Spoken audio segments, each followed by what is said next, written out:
नारायण राणेंसंदर्भातली नारायण राणेंना संपवण्याचा प्रयत्न शिवसेनेचे आमदार दीपक केसरकरांचा दावा आहे। एकत्रित निवडणूक लढण्याचा राणेंचा प्रयत्न होता आणि या संदर्भामध्ये पुन्हा एकदा दीपक केसरकर विरुद्ध राणे हा वाद आता समोर आलेला आहे आणि दीपक केसरकरांशी संवाद साधला आमच्या प्रतिनिधींनी, पाहूया।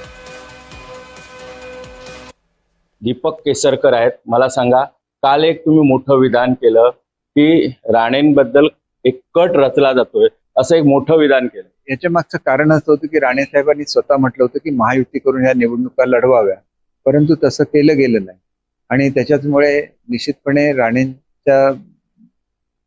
साहेबांच्या बाबतीत असं काही होतंय का अशी शंका यावी इतपत परिस्थिती सिंधुदुर्ग जिल्ह्यामध्ये निर्माण झाली।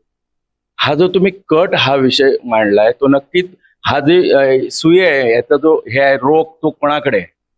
नाही, रोग कोणाकडे नाही, शेवटी जे ह्याला जबाबदार असतील त्यांनी समजून घेतलं पाहिजे की अतिशय विपरीत परिस्थिती महाराष्ट्रामध्ये होती लोकसभेच्या निवडणुकीला, तरी पण राणेसाहेब निवडून आले आणि ह्याचं कारण विशेषतः सिंधुदुर्ग जिल्ह्यातली जनता आहे ज्यांनी रत्नागिरी जिल्ह्यातलं लीड तोडून राणेसाहेबांना विजय केलं।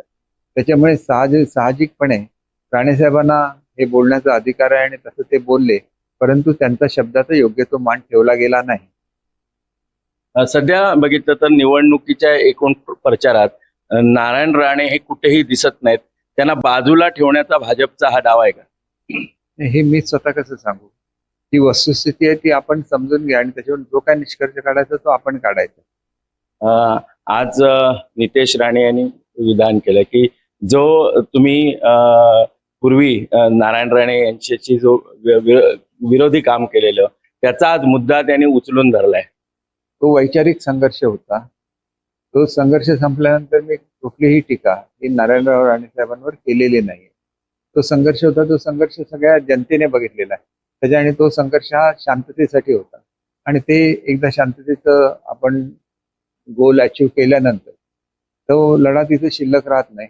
त्याच्यामुळे आमचे आजचे संबंध अतिशय चांगले आहेत आणि आज निवडणुकीच्या पार्श्वभूमीवर पालकमंत्री असं बोलतायत, परंतु पालकमंत्र्यांना सुद्धा पूर्ण माझं सहकार्य असतं, ते ज्यावेळेला जिल्ह्यात काम करतात हे त्यांना सुद्धा